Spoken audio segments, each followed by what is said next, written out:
Tapi potensi ekonomi yang ada kan harus kita gunakan untuk kemakmuran masyarakat gitu, dan juga sesuai dengan preferensi masyarakat dan juga kecocokan terhadap bentang alam kita. Nah, itu sebenarnya yang terjadi. Kemudian ketika saya tahu ada penolakan di beberapa wilayah, tetapi kemudian ketika izin eksploitasi itu izin usaha pertambangan operasi produksinya itu kemudian masih muncul kawasan-kawasan itu. Jadi yang saya pertanyakan, kenapa bisa muncul, pertimbangannya apa gitu. Padahal sudah jelas-jelas waktu kita turun bareng itu ada deadlock untuk melakukan eksplorasi di situ.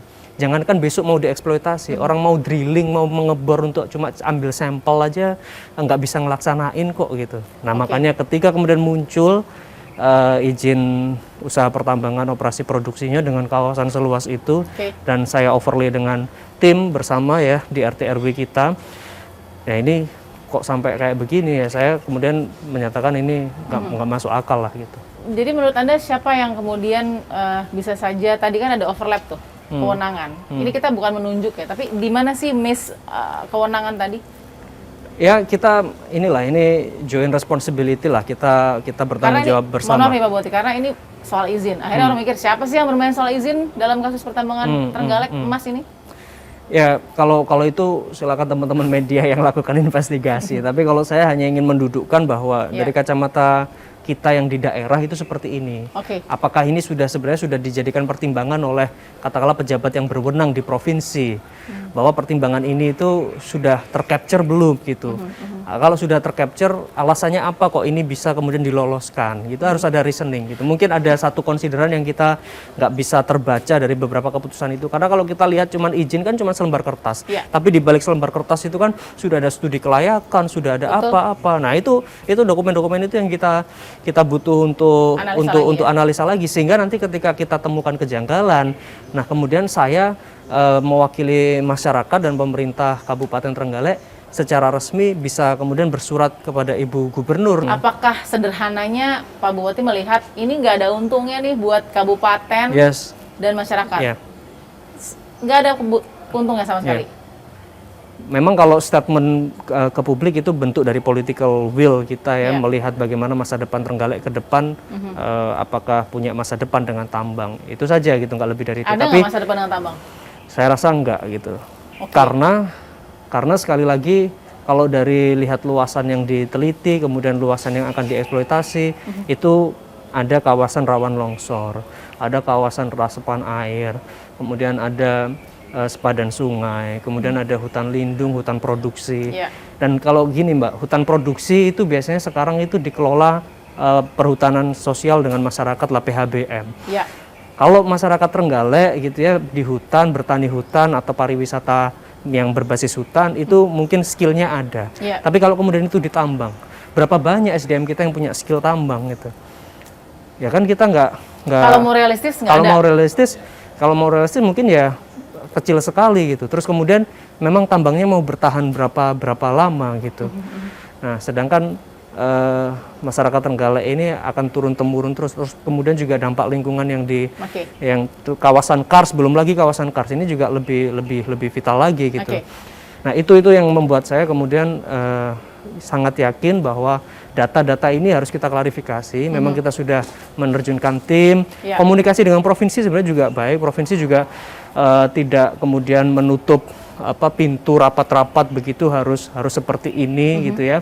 Apalagi dari sisi operasi memang PT sendiri juga belum menuntaskan kewajibannya. Jadi ada waktu kita untuk membuat itu sebagai konsideran untuk meninjau kembali izin ini bersama-sama. Pak Bupati Trenggalek sudah dengan standpointnya tetap sama dengan petisinya dan tetap tegas. Terima kasih. Thank you Mbak. Oke, penelusuran pertama kami harus kita datangi kantor dari PT Sumber Mineral Nusantara PT SMN. Kalau dari AMDAL yang tertera ya, atau studi AMDAL yang ada tentang kegiatan pertambangan emas oleh PT SMN di Kabupaten Trenggalek, alamat yang tercatat adalah Desa Jati Perahu, Kecamatan Karangan, Kabupaten Trenggalek.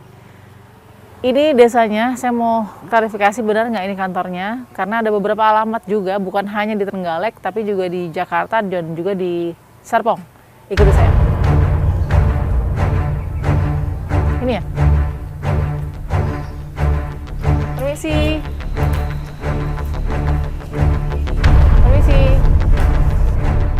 Permisi Mas ya, maaf saya dari TV One. Mau tanya boleh? Saya nggak apa-apa, saya Mas kok. Nggak apa-apa. Saya mau tanya, ini bener nggak alamatnya di Desa Jati Perahu, Kecamatan Karangan? Bener ya? Iya. Desa Jati Perahu ya? Benar kan kantor dari PT Sumber Mineral Nusantara bukan? Ini rumah saya, Mbak. Oh bukan, berarti bukan ya? Iya. Oke, tapi bener ini Desa Jati Perahu, Kecamatan Karangan. Iya, Desa Jati Perahu.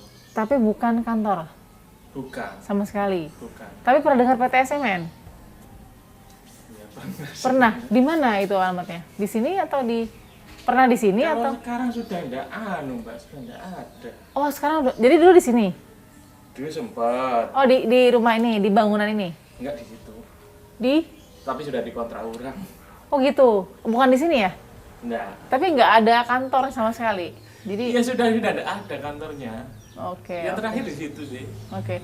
Oke, kalau gitu terima kasih Pak Heri ya. Ya, Kita ya, mau ya. coba tanya lagi. Terima kasih ya, Pak. Iya, iya. Kita masih belum tahu di mana kantor yang resmi yang memang menjadi pusat dari PT SMN.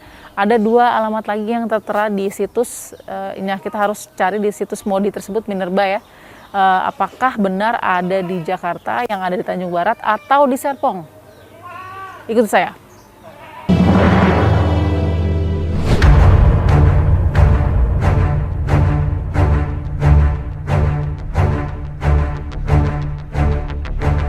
Saya sudah sampai di kota Surabaya, tepatnya di Gedung Gerahadi saat ini, di kantor pemerintah Provinsi Jawa Timur.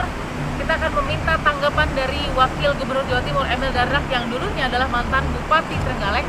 Bagaimana tanggapan dia, apa fakta dan analisanya saat ini tentang pro kontra pertambangan emas di Trenggalek. Ikuti saya. Saya sudah bersama dengan Wakil Gubernur Jawa Timur, Pak Emil Dardak. Apa kabar, Pak? Baik.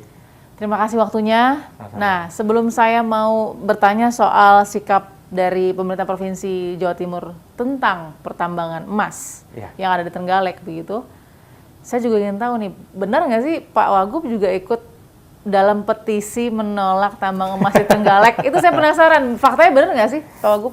Saya mendukung. Jadi petisi itu adalah mendukung Bupati Trenggalek. Oh, nah, kita sepakat. Saya mendukung bahwa setiap kegiatan itu seyogianya dapat dukungan dari Bupati atau Wali Kota. Dan saya pernah menjadi Bupati Trenggalek juga. Saya tahu perjalanan sejarah dari pertambangan emas ini, dan saya bisa memahami langkah yang diambil oleh Pak Bupati Trenggalek. Tapi kalimat saya jelas,